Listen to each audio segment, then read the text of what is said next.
Vince, are you ready for rapid fire? I'm so ready for rapid fire at this point. I hope you don't have any grass questions. Let's do it. No grass in Okay. rapid fire. Woo! Fill in the blank. Riley Leonard being named the Senior Bowl Offensive Player of the Week, as well as being named to the Great Eight list by the Davey O'Brien Award for his play against Louisville this week, is blank. Hilarious. It's just hilarious. When every time I saw them come out with another award for him from this past week, and he didn't even he played well, but I don't know if he played complaining. And then they keep complaining. It's freaking great. There's so much more road for Riley Leonard to play better, right? And he's getting these accolades the way he played this week. You know what I mean? And so it's what's going to happen if he actually does put it together and throws for 250 and runs for 100? They're just going to send the Heisman Trophy to South Bend. But I think it's hilarious because everybody, there's a certain faction of people that just think he sucks. Well, yeah. And then it's great.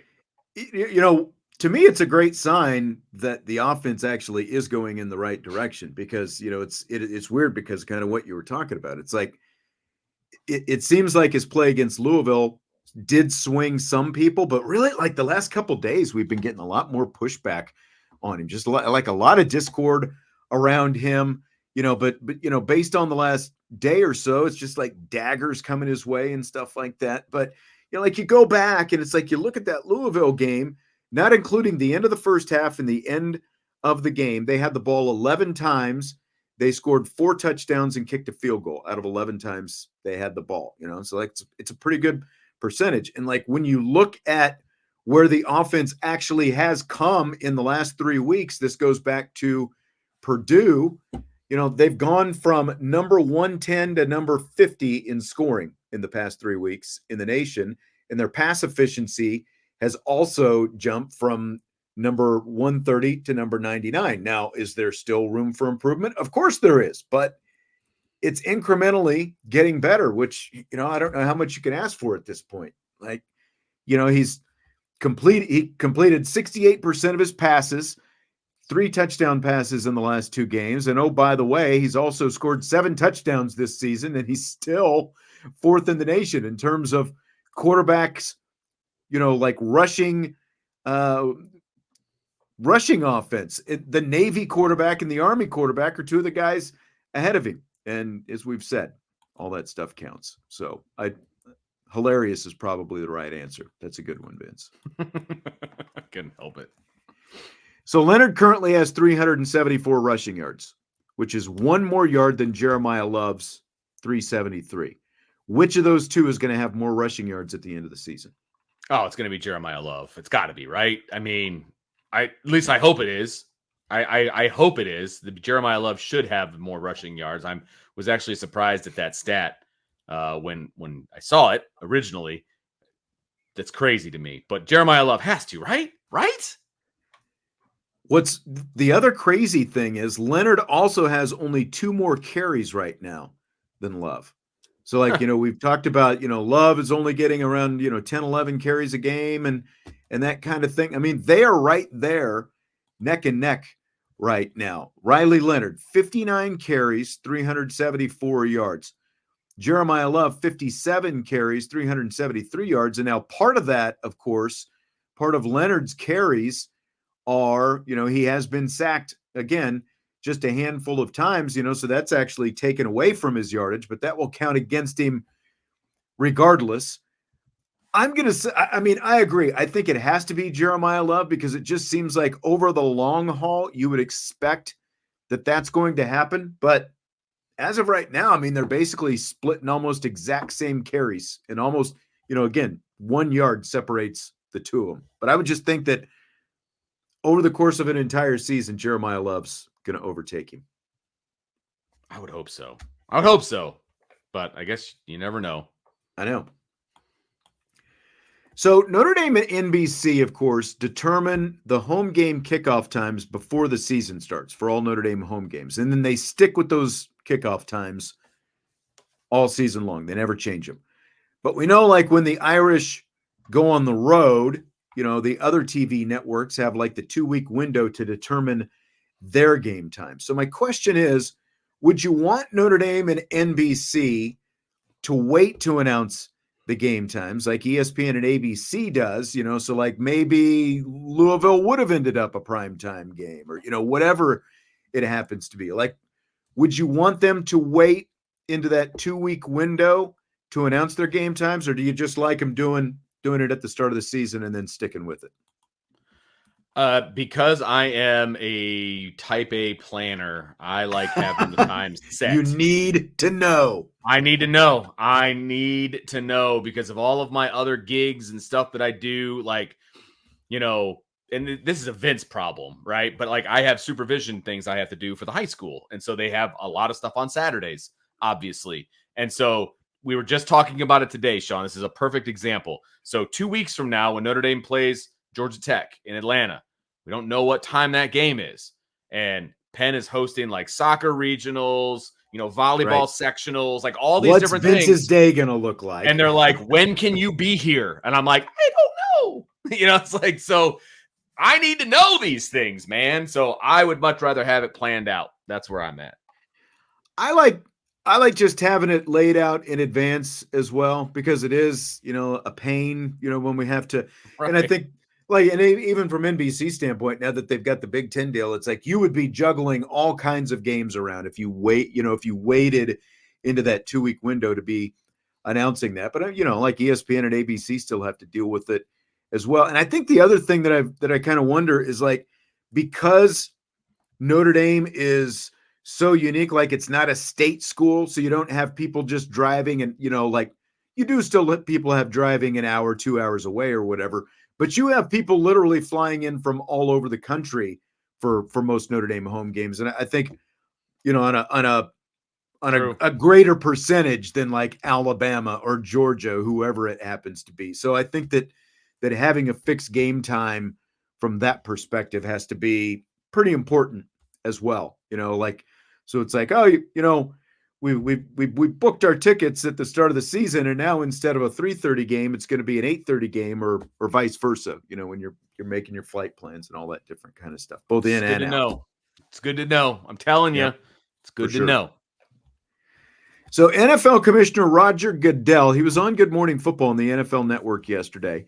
He said he was once the personal driver for then NFL Commissioner Pete Rozelle, back when Goodell's career was starting in 1986. So Goodell, young Roger Goodell driving Pete Rozelle around in 1986. Cool. I like it. A couple different questions for you. What NFL figure, past or present, would you want to chauffeur around for a day? Start with an NFL figure. Okay. So I've actually been thinking about this one for a long time. And here's my answer. Howard Cosell. I like that. I didn't think about Howard Cosell. I mean, he was an NFL announcer, so technically he's an NFL figure. Yeah, so I went a little off the beaten path with it, but I think his life would have been fascinating to follow on a daily basis. So I'm going with Howard Cosell. I like it. My answer was Tony Romo. Like, I might actually switch to like a John Madden, because I hadn't thought about it like that. But Madden was a coach, but I think either one of them. I think either one of those guys, and I think that Romo. Can't remember if you and I talked about this before. I think part of the reason that, like, especially early on, like he's obviously been around for 6 or 7 years now at this point. So right, a lot of his newness is worn off, but especially when he was first starting off, like not just predicting plays, but Romo was just a dude you could hang out with. He seems like he would be a fun guy. It's like you drive, you get in and it's like, hey, here we go, Sean. It's like, yeah, we're going to go to the golf course and then we're going to go get our Coronas and hang out at the beach and, all this different stuff. So I'd go Romo. He did his fair share of dating too. And so it's very true. I'm just saying. Might not have been a bad, to be Romo's wingman. That's all I'm saying. I'll leave it at that, but I'm just saying. It's very true. I agree. Very true. How about a Notre Dame figure, past or present, that you would want to chauffeur for a day? See, this one was interesting too, because I think that, doing a player is tough because I'm older than this guy. So that would be weird that I was chauffeuring him around. But I'm going to true. take the weirdness out of it. But like Brady Quinn, Jeff Samardzija, like one of those guys, I think would have been pretty cool back when they were. And I wasn't a lot older than them, but I'm a little older than them, so it still would have been a little weird. Other than that, it would have been, like I think Tony Rice would have been a fun guy to hang out with. Yeah. When you watch like the Catholics versus Convicts documentary that they did, he's just, his freshman year, he's just one of the guys, and he had a ton of friends on campus. And I think that he's a very, very likable guy. And so I think it would have been fun to hang out with him. And of course, the ultimate answer is Lou Holtz. I mean, be doing like magic tricks in the back. Like that'd be cool. Yeah. Eating his peanut butter and jelly sandwiches. That's right. Did I ever tell you that like this guy that I used to work with, his wife flew on a plane once, like into South Bend, and Lou Holtz got his little brown bag out and he pulled out his peanut butter and jelly sandwich and ate it on the plane. That is fantastic. Yep. Fantastic. They never feed you enough on the plane. You got to bring your own. I know. Bring your PB&J. I'd go Louis Nix. Always one of the best personalities, a good one. Great personality, upbeat, may he rest in peace. So the big Lou, there you Chocolate go. Thunder would be my guy for sure.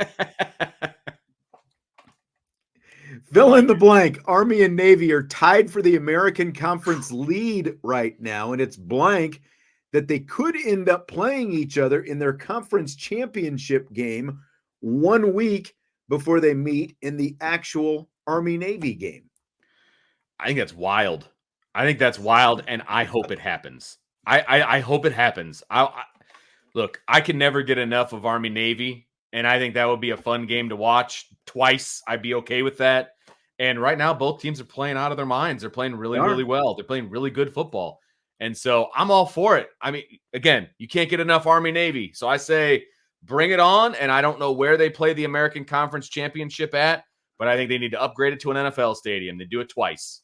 Well, you know what's crazy when you think about this, and USMA 87 is in there because, they are in the same conference. They didn't used to be in the same conference, but it is kind of odd that considering they're in the same conference now, the Army-Navy game would still come after the American Conference Championship game. But that's weird too. But they allow Army-Navy to basically have their own weekend. Right. Which I'm all for too. I mean, I have no problem with that whatsoever. But yeah, 2 weeks in a row, bring it on, man. I think that's fantastic. Army-Navy, 2 weeks in a row. The way it's shaping up now, I've seen somebody say this. I mean, like they're a group, they're both group of 5 teams. I mean, that both of those games could potentially be for a college football playoff berth, the way things are shaking out. Now, what also makes it interesting is the fact that they're both playing Notre Dame in the same season within just a few weeks of each other. So that kind of throws a little wrinkle into all that kind of stuff as well. I'm trying to figure out where they play this game. I found an article that says it's going to be in prime time. It's going to be Friday, December 6th at 8 p.m. So it's going to be on prime time. Is this on ABC? The AAC championship? But it doesn't say where. So maybe it's just hosted. I guess it could technically just be hosted by, a team. I suppose that's possible. But I'm trying to do the digging here. And I'm Jeff not says they both haven't been this good since black and white TV. I mean, you got that right. Let's see. Last year it was at Ullman Stadium in New Orleans, wherever that is. Oh, it's probably home of Tulane because it was Tulane and SMU last year. So it looks like somebody just hosts it. Upgrade, baby. It's a Friday night. Upgrade to an NFL stadium. There you go.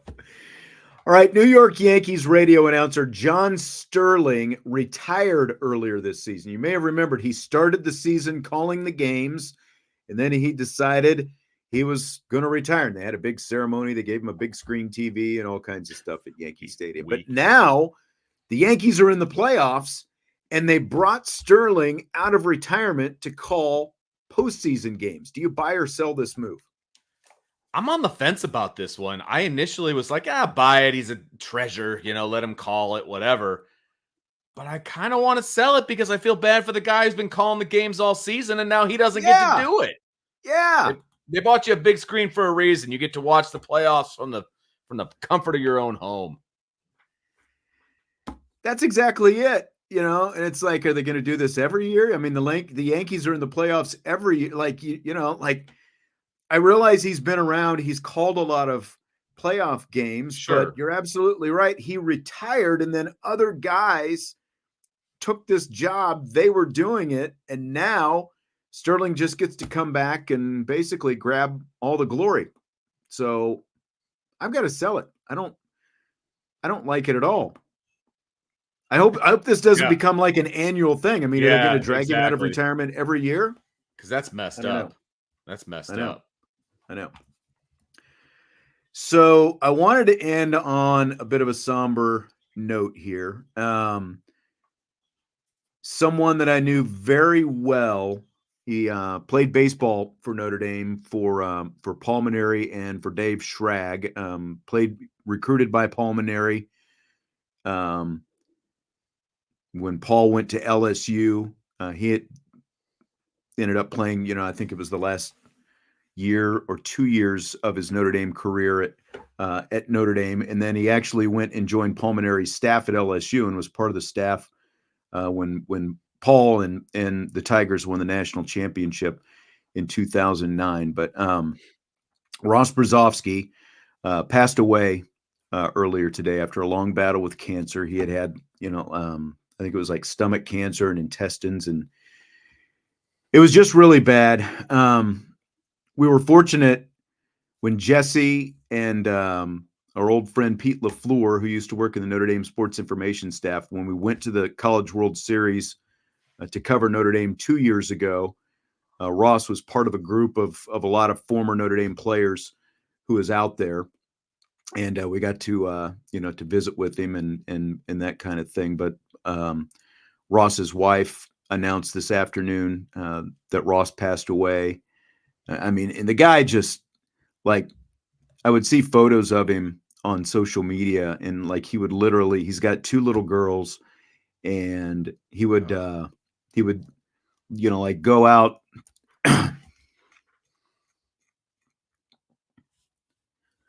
to their events, and he'd have like a feeding machine, and oh man, it was just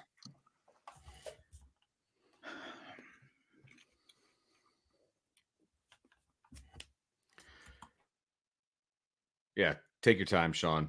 And I know that this is tough for Sean, and it's tough for all the Notre Dame baseball community, and that's why we wanted to talk about it here, in this forum, and when Sean comes back, there's a cut that I know he wants to play of one of Sean's calls of Ross and how that went, and it's one of the best calls ever, man. So we definitely want to hear that one. Definitely. I don't know about that.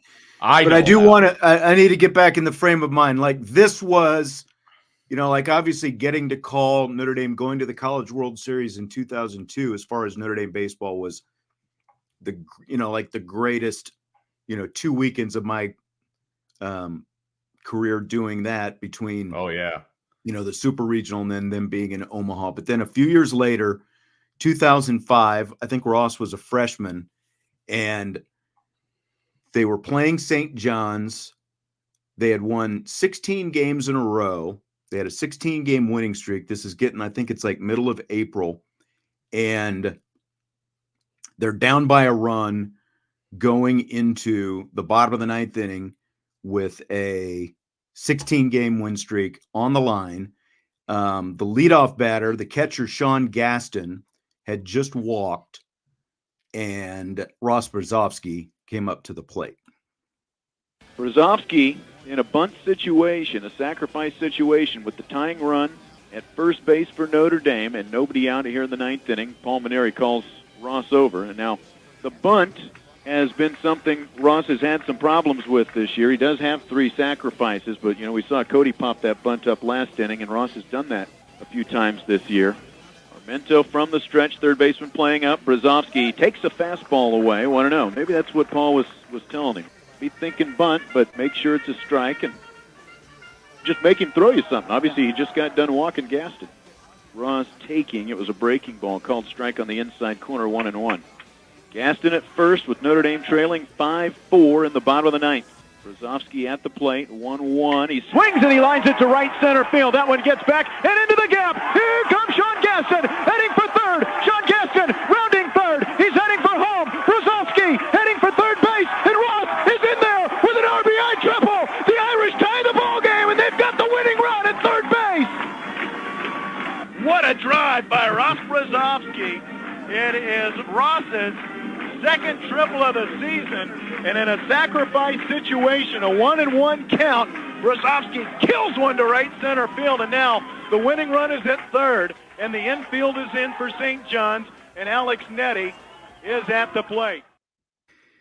And the game actually ended one pitch later when Alex Nettie hit it out of the park to win the game in walk-off fashion. Back-to-back pitches, Ross with that triple, and that is like when I think of Ross, like I said, other than what I've known of him for the last several years as a father and a husband and just an all around great guy. Like in terms of his playing career, that is the moment that I think of when I think of Ross Brzowski coming up clutch when his team needed him. And like the photo that you see that I used as the cover there, this is from Omaha, and Ross is the guy. The skinny guy next to me with the sunglasses in his shirt, and that's Pete LaFleur, the former SID, next to him. And the other guy with the Notre Dame cap is Javi Sanchez. He was part of the College World Series team in 2002, and Ross and Javi were on Palminary's staff together at LSU. And then Ryan Conley, they're a teammate of Ross's, is to the far right. Dan Capella, one of the tall guys standing behind me, a former pitcher, and then the other guy in the green shirt in the gray Notre Dame cap is Matt Strickroth, who is also a teammate of Javi's on that 2002 team. But those are some of the guys that we got to hang out with. And again, rest in peace, Ross Brzowski, one of the great ones, a great, not just a great ball player, but a great man, a great dad, a great father as well. And he'll be sorely missed. So I just love excited Sean on the mic. It's one of my favorite things. We've done hundreds of games together, whether it's baseball, basketball, football. I love excited Sean. That's my favorite. I get excited every time I hear you make an excited call, and it's one of my favorite things to listen to. Those were the days, like the great Notre Dame baseball days. Yeah, those games were fun to do. Those games were fun to do, man. I loved stepping in. Every time you would ask me, hey, you want to go do a game with me over and over? Yes, I do. Yes. It's great. That was a lot of fun. All right. Well, again, thanks for at least trying to kind of get my mood back there in the end. And obviously condolences to anyone who's lost anyone from cancer. And Ross was just far too young to go. And again, rest in peace to Ross Brzowski. We will be back tomorrow. Special guest on tomorrow's show that I can now announce. Notre Dame women's basketball coach Niele Ivey will join me on tomorrow's show. Trevor will also be in. Vince gets a day off. Trevor Trowbridge will be in, and we'll do some we in, we out, and just have all kinds of great fun doing that as well. That's right. That's right. Hit the like button if you would before you leave. Jesse Woods. Yes, I absolutely remember Jesse Woods. Brian, good dude. He's coaching a Division III team out in New England, where he's from originally, I believe. So nice.